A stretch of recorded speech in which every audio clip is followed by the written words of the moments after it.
ആലുമൂട്ടിൽ കുടുംബം ഈഴവ സമുദായമാണ്. പക്ഷേ സിനിമ വന്നപ്പോൾ ആ കഥയിൽ അവർ സവർണരായി മാറി. ഈ മണിച്ചിത്രത്താഴിന്റെ കാര്യം പറഞ്ഞ പോലെ അങ്ങനെ ഡെലിബറേറ്റ് ആയിട്ട് മനഃപൂർവ്വം അത്തരം കഥാതന്തു മാറ്റി നിർമ്മിക്കുന്നു. അത് അങ്ങനെ ആയാലേ വിജയിക്കൂ എന്നുള്ള അന്ധമായ ധാരണ ഇവർ വെച്ച് പുലർത്തുന്നു. ഈ മഹാത്മാക്കളുടെ പടം കാണിക്കും, ശ്രീരാമകൃഷ്ണൻ്റെ, വിവേകാനന്ദൻ്റെ, മഹാത്മാഗാന്ധിയുടെ. ഒരു ചിത്രത്തിലും ശ്രീനാരായണ ഗുരുവിൻ്റെ ഒരു പടം കാണിക്കുന്നത് ഞാൻ കണ്ടിട്ടില്ല. നാഷണൽ അവാർഡ് കിട്ടാതെ പോയത് പോലും ജാതീയത അതിന്റെ പിന്നിലുണ്ടോ എന്ന് സംശയം പ്രകടിപ്പിക്കുന്നുണ്ടായിരുന്നു. ഉണ്ടായിട്ടുണ്ട്. ഞാൻ അദ്ദേഹത്തെ പോയി ആശ്വസിപ്പിച്ചിട്ടുണ്ട്. കലാഭവൻ്റെ അവിടെ വീട്ടിൽ ചെന്നിട്ട് അദ്ദേഹത്തിന് അവാർഡ് കിട്ടാതെ അദ്ദേഹം നിരാശനായി കിടക്കുന്നു. അദ്ദേഹത്തിൻ്റെ കൂടെ ഉണ്ടായിരുന്ന മറ്റൊരു മഹാനടൻ, ആ മഹാനടൻ ദേശീയ അവാർഡ് കിട്ടി. ഞാൻ പറഞ്ഞു സാരമില്ല, പിന്നെ താങ്കളൊരു ഭരത് മണിയായിട്ടൊക്കെ മാറും എന്നൊക്കെ പറഞ്ഞ് എന്നെ ആശ്വസിപ്പിച്ച് പോന്നു. പക്ഷേ ഈ ജാതീയത ഏറ്റവും കൂടുതൽ നിലനിൽക്കുന്നത് ഞാൻ നോക്കിയിട്ട് ഈ സിനിമാ രംഗത്താണ്. സിനിമാ രംഗത്ത് ഇന്ന് വാസ്തവത്തിൽ ജാതീയത വളരെ ശക്തമാണ്. ഓ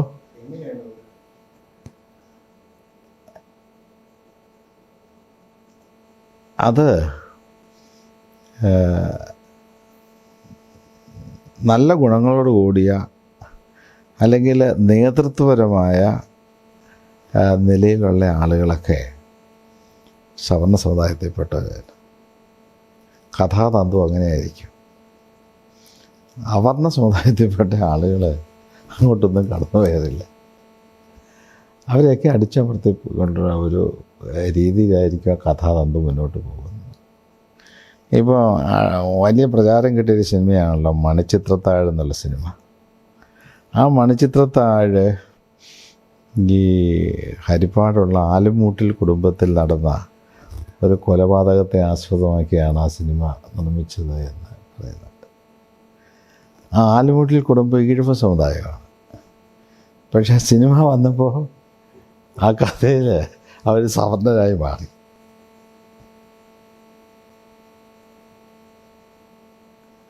അതുകൊണ്ട് സിനിമാ മേഖലയിൽ ഈ ജാതി വിദ്യ വളരെ ശക്തമാണ്. ഇനി പെട്ടെന്ന് വേറൊരു കാര്യം പറയാനുള്ളത്, ഈ ഗുരുദേവൻ അതുപോലുള്ള ഗുരുക്കന്മാരെ സംബന്ധിച്ചുള്ള അവരുടെ ആധ്യാത്മികമായ സംഭാവനകളെ വേണ്ടവണ്ണം ഉൾക്കൊണ്ടുകൊണ്ട് അംഗീകരിച്ചുകൊണ്ട് അവർക്കൊരു മൂല്യം നൽകിക്കൊണ്ട് സിനിമ ആവിഷ്കരിക്കാൻ സംവിധായകന്മാരും തയ്യാറാകുന്നില്ല. ഉദാഹരണത്തിന് ഈ മഹാത്മാക്കളുടെ പടം കാണിക്കും, ശ്രീരാമകൃഷ്ണൻ്റെ, വിവേകാനന്ദൻ്റെ, മഹാത്മാഗാന്ധിയുടെ. ഒരു ചിത്രത്തിലും ശ്രീനാരായണ ഗുരുവിൻ്റെ ഒരു പടം കാണിക്കുന്നത് ഞാൻ കണ്ടിട്ടില്ല.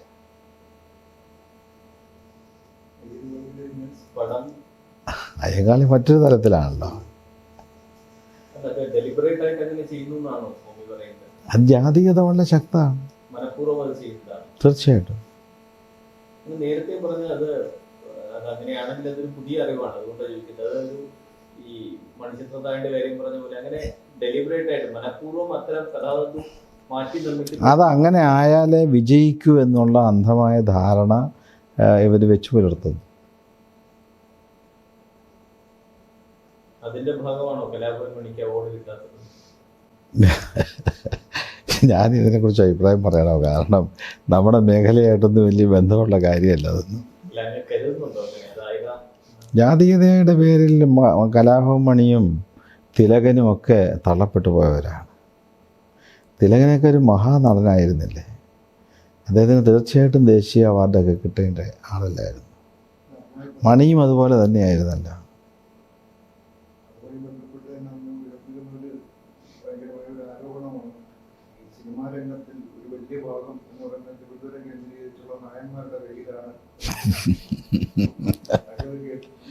അതെ അതെ.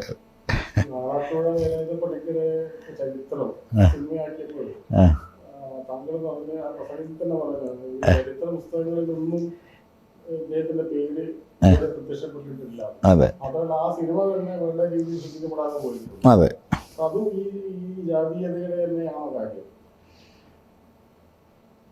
ജാതീയതയുണ്ട്, അതിൻ്റെ ഭാഗമായിട്ടുണ്ടെന്ന് ഇല്ലെന്ന് നമുക്ക് പറയാൻ സാധിക്കില്ല. ഇപ്പം പഴശ്ശിരാജ വിജയിച്ചില്ലേ, പഴശ്ശിരാജയെക്കാളും വില്ലാളി വീരനായിരുന്നു ഈ പറഞ്ഞ വേലായുധ പണിക്കര്. പഴശ്ശിരാജാവിൽ നിന്ന് ഏത് രീതിയിലാണ് വേലായുധ പണിക്കർ താഴ്ന്നു നിൽക്കുന്നത്? എത്ര കാര്യങ്ങൾ ഉന്നത ശേഷനായിരുന്നു.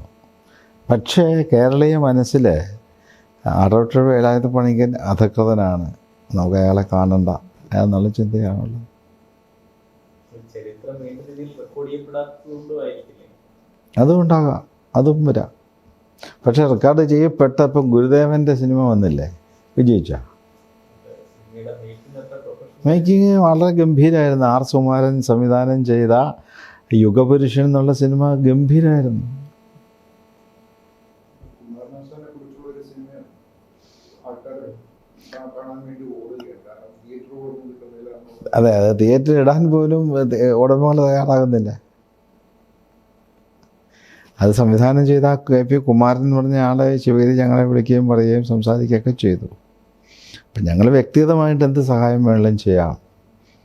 പക്ഷേ തിയേറ്റർ ഉടമകൾ ഇത് ഏറ്റെടുക്കുന്നില്ല. ആ പരിസ്ഥിതി എന്ത് ചെയ്യാൻ സാധിക്കും? ഈ പറയുന്നതിനും ഗുരുദേവന്റെ ഒരു കാലഘട്ടത്തിന് ശേഷം ഈ പിന്നോക്ക സമുദായങ്ങൾ, പ്രധാനമായും ഈഴവ സമുദായത്തിന് ഒക്കെ ഉണ്ടായ ഒരു ഉണർച്ചയും ഉയർച്ചയും കുറിച്ചാണ് നമ്മൾ പുറമേ പറയുന്നത്. പക്ഷെ സ്വാമി ഈ പറയുന്നതിൽ നിന്ന് മനസ്സിലാകുന്നത് എന്ന് പറയുന്നത് ഈ പിന്നോക്ക സമുദായം എന്ന് പറയുന്നത് എവിടെയൊക്കെയാണോ അവർക്ക് പ്രാതിനിധ്യം വേണ്ടത്, ഭരണത്തിൽ, സാംസ്കാരിക രംഗത്ത്, ഇങ്ങനെ എല്ലാ രംഗങ്ങളിലും അവരുടെ ഒരു പ്രാതിനിധ്യം കാണുന്നില്ല എന്നുള്ളത് അതല്ലേ സത്യം? വേണ്ടവണ്ണം ലഭിക്കുന്നില്ല എന്നുള്ളതാണ്. ഒരിടത്തും ഇല്ലെന്ന് പറയാൻ പറ്റില്ല. ഇപ്പം ഭരണപരമായ തലങ്ങളിലാണെങ്കിലും മറ്റു തലങ്ങളിലൊക്കെ അപൂർവം ചില ആളുകളൊക്കെ എത്തപ്പെടുന്നുണ്ട്. പക്ഷേ ആ പിടിയിൽ നിന്നും ആ പിടി ശക്തമായി നിൽക്കുന്നതൊന്നും കാര്യമായിട്ടുള്ള മാറ്റങ്ങൾ വരുന്നില്ല.